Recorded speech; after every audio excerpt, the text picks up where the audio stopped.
Like करें हमारे video को। चलिए देखते हैं आज का वीडियो। जाती हिंदुस्तान को सियासी तौर पे डिप्लोमेटिकली दुनिया में कोई नहीं रोकेगा। ये मेरा एक कंक्लूजन है जो मैं हालात को देख के ड्रा कर रहा हूं। तो शमशाद साहब, मकबूजा कश्मीर के हवाले से जो भारतीय इकदाम हैं उसमें से सबसे ज़्यादा तशवीशनाक हमारे लिए कौन से इकदाम होने हमें नज़र आ रहे हैं? जी, वहाँ पर मोदी की तरफ से कोई इस पे रिएक्शन ऐसा नहीं तवक्को किया जा सकता कि वो कोई चीज़ अपनी रिवर्स करेगा। और जो चीज़ बहुत अहम है वो ये कि मोदी ने जो पाकिस्तान और भारत के दरमियान स्टेटस को था उसको तोड़ दिया और उसने अपने तई जो है मसला कश्मीर को हल भी कर दिया, अपनी टर्म्स पे हल कर दिया। तो पाकिस्तान अगर वही रिवायती हथकंडे इस्तेमाल करेगा ऐसी फोर्स के खिलाफ कि जो कि कहते हैं गैर रिवायती टैक्टिक्स इस्तेमाल करिए, तो हम कहाँ जाएंगे? तो क्या रास्ते हो सकते हैं इन हालात में पाकिस्तान के लिए? जी अमर साहब, देखिए, अगर आप ग्राउंड रियलिटी देखें, एक तरफ जैसे आप कह रहे हैं और पूरी दुनिया देख रही है कि नरेंद्र मोदी ने यकसर उसका स्टेटस तब्दील कर दिया है। उसके नज़दीक शिमला एग्रीमेंट की कोई वैल्यू नहीं, बायलैटरल डायलॉग का कोई स्कोप ही नहीं, क्योंकि वो इसको अपना इंटीग्रल पार्ट डिक्लेयर कर चुके हैं। उन्होंने अपने आइन में तब्दीली करके 370 एंड 35A को रिवोक करके उन्होंने उसका स्टेटस तब्दील कर दिया है। फिर यूएन रेजोल्यूशन को यकसर नजरअंदाज कर दिया है। दूसरी तरफ अमेरिका चाइना राइवलरी जो चल रही है मुआशी मैदान में, उस सियासी और मुआशी दुश्मनी का फायदा डायरेक्ट इंडिया उठा रहा है, क्योंकि इंडिया एक स्ट्रेटेजिक पार्टनर के तौर पर इस रीजन में सबसे बड़ा मुआविन है अमेरिका का। बहुत बड़ी मार्केट है, बहुत बड़ा एक मिलिट्री पावर भी है और उसकी अमेरिका को इस वक्त जरूरत भी है। अभी भी आपने सुना होगा, आज की स्टेटमेंट थी बरतानिया से, जो उनके पॉलिटिकल एक लीडर हैं, उन्होंने कहा जी ये इनका इंटरनल मसला है, ये बायलैटरल इश्यू है, इसको चाहिए कि पाकिस्तान और इंडिया मिल बैठ के हल करें। भाई, जो इंडिया इसको बायलैटरल इश्यू समझता ही नहीं है, वो उसको अपना इंटीग्रल पार्ट डिक्लेयर कर चुके हैं और सारी दुनिया को बता दिया है कि ये हल तलब मामला नहीं है, नेहरू से गलती हुई थी और हमने उस गलती को दुरुस्त कर दिया है। एक वो चीनी कहावत है कि फाइंड योर एनिमीज एंड कहते हैं ना फ्रेंड्स विल कम। अब अगर पाकिस्तान जैसे हम देखते हैं कि भारत जो है मुहिम जोई कर रहा है और उसके जवाब में पाकिस्तान अब आज नहीं तो कल या कभी फैसला करता है, कौन से हमारे कोई मोतबर जो है या कहते हैं ना कि काबिल भरोसा इत्तेहादी हो सकते हैं भारत से अगर एस्केलेशन होता है, सूरत हाल जो है बिगड़ती है? जी देखिए, आप ये मत सोचिए कि जंग होती है तो हमारे कौन लोग मदद करेगा। जंग होगी तो शायद आप अकेले ही जंग लड़ेंगे, ये मैं बता दूं। और ये आजकल दुनिया में ये सोचना भी इस वक्त जो माहौल है, कोई मुल्क भी किसी दूसरे की जंग नहीं लड़ता, मैं आपको बता दूं। Even China will not.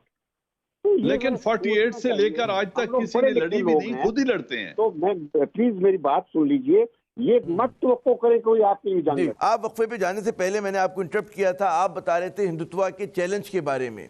अब ये जो चैलेंज है या ये जो खतरा है जिसको कहा जाता है कि हिंदुत्व जो है वो पूरे कहते हैं रीजन के लिए खतरनाक है, उसके अमन के लिए खतरनाक है, इसका एहसास दुनिया को है या सिर्फ ये बड़े सगीर के मुसलमानों का मसला बन के रह गया? जी शमशाद साहब। जी आमिर, उसका इदराक थोड़ा सा होना शुरू हुआ है।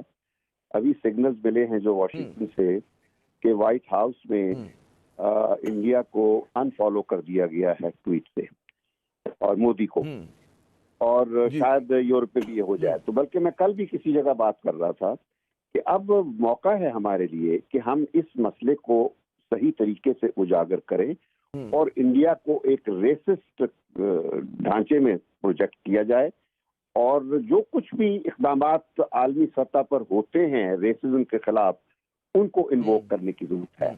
अच्छा, ये तो एक बात होगी। मैं एक वजाहत करनी चाहता हूँ पिछले सेगमेंट के हवाले से, जब मैंने जंग की बात की थी तो मैं एक चीज ये कहता हूँ कि अगर जंग पाकिस्तान पर मुसल्लत की जाती है तो फिर हम पूरे जोर से जंग लड़ेंगे और फिर दुश्मन को वो सबक सिखाएंगे कि शायद उसकी अगली 7 पुश्तें भी याद रखेंगी। वो तो पुश्तें इस वजह से नस्लें रहेंगी, अगर वो नस्लें रह जाएंगी।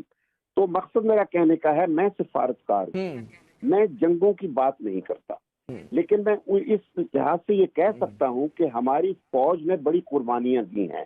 पाकिस्तान 70-73 सालों में एक वाहिद मुल्क है दुनिया में, वाहिद मुल्क है जो पेरेनियली जो क्वेस्ट फॉर सर्वाइवल कर रहा है, जद्दोजहद कर रहा है अपनी सर्वाइवल की।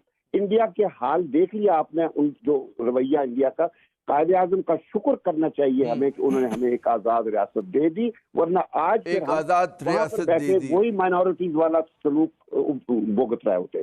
तो मकसद मेरा कहने का ये है कि अब हम जो दीगर आजादी का तहफ़्फ़ुज़ करना है और हमारी फौज उस आजादी की जामिन है। तो वो लोग जो हर वक्त फौज को लताड़ते हैं, मैं उनको कहना चाहता हूं कि खुदा के लिए अपनी फौज को अपनी फौज समझे। बिकॉज जिस तरह चार्ल्स डिगॉल ने फ्रांस के बारे में एक वक्त अच्छा, लेकिन बिल्कुल आप दुरुस्त फरमा रहे हैं, if it is not yours it will be बिल्कुल आप दुरुस्त फरमा रहे हैं। और मेरे ख्याल में ये बात भी लोगों के जहन में बिल्कुल वाज़ेह है, चाहे वो दोस्त हो चाहे वो दुश्मन हो, कि पाक फौज के साथ पाकिस्तान के अवाम खड़े हैं। हमारे कहते हैं ना, अवाम की अक्सरियत 99.9% पाकिस्तानी फौज के साथ खड़े हैं। खुदा ना खास्ता अगर हमारी आज़ादी का सवाल आया, और वो जो थोड़े बहुत लोग जो हैं वो क्या कहते हैं कि कुछ नीम पुख्ता किस्म के लिबरल जो ट्विटर पे अपना तरफ से शोर मचाते रहते हैं, सोशल मीडिया पे उनकी बात नहीं होती। इजाज़ अमान साहब, बात ये कि मोदी जो है वो कहते हैं हिंदुओं के स्ट्रॉन्ग मैन बनकर सामने आया है। वो जो कहते हैं ना 1000 साल के बाद कोई अगर उनके पास लीडर मिला है, और वो बगैर किसी कहते हैं ना अनअपोलोजेटिक तरीके से, बगैर किसी माजरत के अपने हिंदुत्व के एजेंडे पर अमल कर रहा है, कितना बड़ा चैलेंज है जिस तरह से वो उस चीज़ को आगे बढ़ा रहा है। जी देखिए आमिर, बात यह है, मैं दो जल्दी वजाहत कर दूं। पहली बात यह है कि जब भी खुदा न खास्ता दो मुल्कों के दरमियान जंग होती है तो कोई तीसरा मुल्क आके किसी की मदद नहीं करता। जंग हमने 48 में भी खुद लड़ी थी, और आज तक जब भी आइंदा भी होगी, पाकिस्तान ने अपने बलबूते पे अपने वसाइल से उसका रेजिस्ट करना है, चाहे वो डिफेंसिव नेचर के ऑपरेशन हो या ऑफेंसिव के हो, इसमें कोई दो राय नहीं है। मेरा कहने का मकसद ये है कि जिस तरीके से अभी आप कह रहे हैं, डिप्लोमेटिक मनूवर अपनी जगह पे चलेगा। जितनी ऑप्शंस हैं डिप्लोमेसी में, फॉरेन पॉलिसी में, यूएन रेजोल्यूशन की लाइट में, ह्यूमन राइट्स कमीशन की, उन ऑप्शंस को कोई भी ये नहीं मशवरा दे रहा कि उनको यकसर नजरअंदाज कर दिया जाए। उन ऑप्शंस को एक्सरसाइज करते रहना है। लेकिन क्या ये ऑप्शन पैलेस्टाइन के हक में एक्सरसाइज नहीं हुई? क्या यूएन रेजोल्यूशन इस बात पे मौजूद नहीं है कि जो नौ आबादियाती मनसूबा बंदी है इजराइल की, उसको रोक दिया जाए, नई आबादियां कायम न की जाएं? क्या इस पर रेजोल्यूशन नहीं है? क्या वो आज तक रुकवा सके हैं? क्योंकि वो कहते हैं ना, व्हेन द रैट लेकिन वही the cat might is right. जब चूहा बिल्ली पे हंसता है तो इसका मतलब है उसका सुराख कहीं नजदीक ही है। इसकी इंडिया की इस वक्त बिल्कुल यही मिसाल है कि अगर वो यूएन रेजोल्यूशन को यकसर नजरअंदाज कर रहा है, इंटरनेशनल कंसिडरेशन को यकसर नजरअंदाज कर रहा है, तो उसको कोई शय कहीं से जरूर मिली हुई है जिसकी वजह से वो इतनी बोल्ड पॉलिसी के ऊपर अमल पैरा हो रहा है और किसी चीज को खातिर में नहीं ला रहा। नमस्कार दोस्तों, स्वागत है आप सभी का मेरे साथ। और ये काफ़ी लंबा और इंटरेस्टिंग वीडियो था, तो साथ ही साथ मैं इसका एक एक पॉइंट जो आपके साथ अब डिस्कस करने वाला हूँ। सबसे पहले जो बात होती है वो ये होती है कि वो जो जनरल होता है वो कहता है कि सियासी और डिप्लोमेटिक तौर पर हिंदुस्तान को कोई नहीं रोक सकता है आज के टाइम। बिल्कुल सही बोला है उसने, क्योंकि दुनिया में आज हिंदुस्तान जो है पावरफुल है, तो रोकने का तो कोई सवाल ही नहीं होता। और पावरफुल आदमी को अगर कोई रोकता है तो उसको उसका खामियाजा भुगतना होता है। ठीक है, तो दुनिया में आज कोई ऐसी ताकत है ही नहीं जो हमें आगे बढ़ने से या हमें तरक्की करने से रोक सके। दोस्तों, ये बात आप भी याद रखें कि दुनिया में कोई भी ताकत आज हमें नहीं रोक सकती है। दूसरा पॉइंट ये है कि मोदी जो है वो कभी अपनी पॉलिसी से रिवर्स नहीं होता है। ये बात उसमें वो जो है पैनलिस्ट कहता है कि मैंने आज तक नहीं देखा है कि कभी जो है मोदी ने अपनी पॉलिसीज़ को रिवर्स किया हो या वो अपने फैसलों से पीछे हटा हो, क्योंकि ऐसा होता ही नहीं है दोस्तों हमारे यहाँ। क्योंकि हमारे प्रधानमंत्री ने एक बार कहा था कि जो फैसला ले लिया वो ले लिया, ठीक है, वो कभी बदला नहीं जाएगा, और ना ही उन्होंने आज तक कभी कोई फैसला बदला है। तीसरा जो पॉइंट था दोस्तों, वो एंकर कहता है कि देखिए सर, मोदी साहब ने जो कश्मीर का मैटर है उसको सॉल्व कर दिया है अपने तौर पे। भाई मैं एक बात अभी तेरे को क्लियर कर दूं कि अभी ये मैटर सॉल्व कहाँ हुआ है मेरे भाई। अभी तो जो पाक ऑक्यूपाइड कश्मीर है वो तुम्हारे पास है, उसको हमें लेना है, तभी हम अपने तौर पे इसको हल कर पाएंगे। ठीक है, अगर तुम ये सोचते हो कि इसको हमने हल कर दिया, अभी तो छोटा सा काम हुआ है हमारा, अभी बहुत काम हमारा बाकी है, तो आगे देखिए क्या होता है। वो कहता है कि हम कहाँ जाएंगे एंकर, तो तुम भाई भाड़ में जाओ, जहन्नुम में जाओ, जहाँ भी तुम्हें जाना है जाओ, हमें नहीं पता। ठीक है। अगला जो पॉइंट होता है दोस्तों, उसमें कहता है जो पैनलिस्ट है कि इंटीग्रल पार्ट जो है वो उसे डिक्लेयर कर चुके हैं। आज नहीं किया है भाई, 70 साल से इंटीग्रल पार्ट है वो हमारा, आगे भी रहेगा।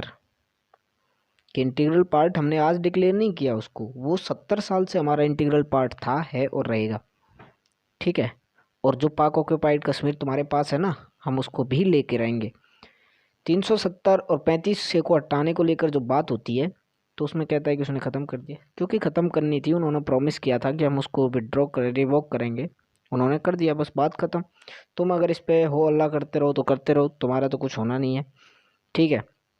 अब बात आती है कि दोस्तों, जो अमेरिका और चाइना में इकोनॉमिक वॉर चल रही है, जो पैनलिस्ट कहता है कि इकोनॉमिक जो वॉर चल रही है अमेरिका और चाइना में, उसका सबसे फ़ायदा इंडिया उठा रहा है। तो भाई मेरी बात सुनो, अगर तुम्हारे में दम हो ना तो तुम उठा के दिखा दो। अगर तुम्हारे में पावर हो कि तुम उस चीज़ का फ़ायदा उठा सकते हो तो उठा के दिखाओ, हम भी तो देखते हैं। हमारे अंदर पावर है, हमारे अंदर वो जज्बा है, हमारे अंदर वो हिम्मत है कि हम उसका फ़ायदा उठा सकते हैं, तो हम उठाएंगे। ये हमारी पावर है, तुम्हारी नहीं है। और अगर हमें उसका फ़ायदा मिलेगा तो हम उठाते रहेंगे। ठीक है। तो दोस्तों ये था। अब जो बात आती है कि अमेरिका जो है को एक स्ट्रॉन्ग मैन जो है मिल गया है इंडिया को, और ये बात जो है पाकिस्तान को हजम नहीं हो रही है। उसके बाद वो बंदा बात करता है कि आज ब्रिटेन की तरफ से एक बयान आया है कि बायलेटरल मुद्दा है। भाई हमारे लिए तो ये बायलेटरल भी नहीं है, जो मैं समझता हूँ, जो देश की जनता समझती है कि बायलेटरल कैसे हो सकता है यार, कश्मीर हमारा हिस्सा ही, हमारा ही मुद्दा है, बस इन्होंने हड़प रखा है, इसको हमें लेना है बस। ठीक है। तो बायलेटरल तुम्हारे लिए हो सकता है, हमारे लिए तो वो बायलेटरल भी नहीं है, जो पर्सनली हम, जो हमारे देश की जनता समझती है। उसके बाद वो कहता है कि नेहरू ने गलती की थी, हमने उसको ठीक कर दिया। तो बिल्कुल सही है, मैं नहीं कहता कि नेहरू जी ने गलती की थी या नहीं की थी, लेकिन हाँ वो हमारी थोड़ी सी कमी रह गई थी उस टाइम, जो हमने उसको ठीक कर लिया, बस बात ख़त्म। अब जो मेन पॉइंट आता है वो आता है जंग का। वो कहता है कि एंकर कहता है कि अगर हमारी जंग हो तो कौन हमें बचाएगा। तो वो कहता है कि तू क्या समझता है कि चाइना तुम्हारे लिए युद्ध लड़ लेगा? कभी ऐसा नहीं होगा। कि दुनिया का आज तक कोई भी देश किसी दूसरे के लिए अब जंग लड़नी ना छोड़ चुके हैं। अगर तुम ये समझते हो कि तुम्हारे लिए चाइना हिंदुस्तान से पंगा लेगा, तो बिल्कुल बेवकूफ़ी है तुम्हारी। तुम्हें इससे बिल्कुल बाहर आ जाना चाहिए, अभी के अभी आ जाना चाहिए, और मैं तो ये कहूँगा। उसके बाद जो बात होती है दोस्तों, वो होती है कि ट्विटर पे मोदी जी को वाइट हाउस वगैरह के द्वारा अनफॉलो कर दिया जाता है। तो ऐसी कोई बात नहीं है। जब हमने अपने सोर्सेज से पता लगाने की बात हुई, तो उन्होंने कहा था कि जब प्रधानमंत्री, ये राष्ट्रपति किसी यात्रा वगैरह पे जाते हैं तो उस देश के कुछ लीडर्स वगैरह को फॉलो किया जाता है, उसके बाद उनको अनफॉलो कर दिया जाता है। तो ये इतना बड़ा मुद्दा हमारे लिए था ही नहीं, जितना बड़ा इन्होंने बनाने की उसको कोशिश की थी। उसके बाद ये हमें जंग की धमकी देता है कि हमारी 7 पुश्तें याद रखेंगी। बेटा मैं वादा करते हैं हम, अगर इस बार जंग हुई ना, तुम्हारी तो 7 पुश्तें बचेंगी या नहीं बचेंगी, हमारी तो बचेंगी या नहीं बचेंगी पता नहीं, लेकिन कसम से तुम्हारी तो कुछ भी नहीं बचेगा। तुम्हारा नहीं कुछ भी बचने वाला है बेटे। इस बात को समझ जाओ कि हम ज्योग्राफी चेंज करने वाले हैं अब, क्योंकि तुमको दुनिया में हम फिर रहने नहीं देंगे। ये बात ध्यान रखना। ठीक है। 1000 साल में मोदी जैसा स्ट्रॉन्ग मैन आया है, ये कहता है एंकर। बिल्कुल सही कहा उसने। आज हमारे पास एक ऐसा लीडर है जो अपने फैसले लेता है और अपने दम पे उन पे अमल करता है और उन पे अमल करवाता है। उसको आज कोई रोकने वाला नहीं है, दुनिया की कोई भी ताकत उसको नहीं रोक सकती है। ठीक है। नेक्स्ट जो बात होती है वो इजराइल फ़िलिस्तीन को लेकर होती है थोड़ी सी, कि क्या इजराइल और फ़िलिस्तीन, भाई सीधी बात है, इजराइल के पास पावर है तो इजराइल का घंटा नहीं उखाड़ सकते, और दुनिया का कोई और देश इजराइल का कुछ नहीं बिगाड़ सकता। अगर किसी में दम है ना तो उखाड़ के दिखा दो। ठीक है। उसके बाद आता है कि अगर चूहा बिल्ली पर हंसता है तो ये समझ जाना चाहिए कि उसका बिल नज़दीक ही है। तो बिल्कुल सही समझे हो तुम, बढ़िया लगा रहे हो। अंदाजे लगाओ, कुछ नहीं होने वाला अंदाजे लगाने से। अगर हिंदुस्तान को तुम्हें तुम्हारी औकात दिखानी है ना, ऐसे ही दिखाएंगे हम कि बोल्ड स्टेप जो हम बोल्ड पॉलिसीज अनाउंस कर रहे हैं, बोल्ड स्टेप ले रहे हैं, ये हमारा जज्बा है, ये हमारी पावर है। उसने ठीक कहा है, एंकर कहता है कि might is right, absolutely right, might is right, जिसकी लाठी उसकी भैंस। अगर तुम्हारे में दम हो तो तुम करके दिखा दो, और हमारे में दम है तो हम ये कर रहे हैं, सीधी बात है। हम जो कर रहे हैं ये हमारी पावर है। अगर तुम्हारे अंदर कोई पावर हो तो दिखाओ और कुछ करके दिखाओ, और फिर हम तुम्हें इसका जवाब बताएंगे कि हम क्या कर सकते हैं। ठीक है, तो ये आज की पॉलिसी नहीं है कि माइट इज़ राइट और जिसकी लाठी उसकी भैंस। ये बहुत पुरानी कहावत है हिंदुस्तान में। इसीलिए हमने अपनी लाठी को इतना पावरफुल कर लिया है कि अब जो हमारी भैंस है वो इधर उधर नहीं जा सकती है, वो वहीं जाएगी जहाँ हम कहेंगे। तो तुम्हें ये समझ जाना चाहिए कि तुम्हारी औकात क्या है, तो तुम वही करो जो तुम्हारे बस की बात हो। ये पीओके वगैरह को खाली खुली करके निकल जाओ, अपने लोगों की जान बचाओ, ये बहुत अच्छी बात है। अगर ऐसा नहीं कर पाए तो पीओके को कुछ नहीं मिलेगा, बहुत बुरे हालात हो जाएंगे। आपको वीडियो कैसा लगा आप मुझे बताइए कमेंट सेक्शन में। मैं मिलता हूँ अगले वीडियो में, तब तक के लिए नमस्कार, धन्यवाद, थैंक यू।